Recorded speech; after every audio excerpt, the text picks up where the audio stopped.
Өзім заматта эле арызымды жазып, Баткенге кетейин деген оюм бар эле.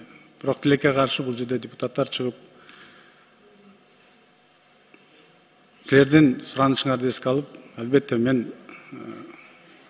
вакытынча өз милдеттеримди орун басарып Исаева Жамиля Кубанычбековна жүктөдүм. Бүгүн ойлонуп чечим кабыл алдым, урматтуу коллегалар.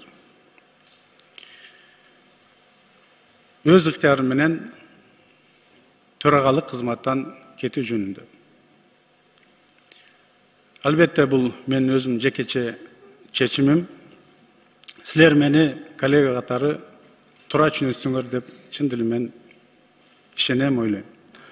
Ошондуктан бүгүнкү күндөн тартып төрагалык кызматы бош. Мен төрагалык кызматын тапшырдым. Рахмат сиздерге.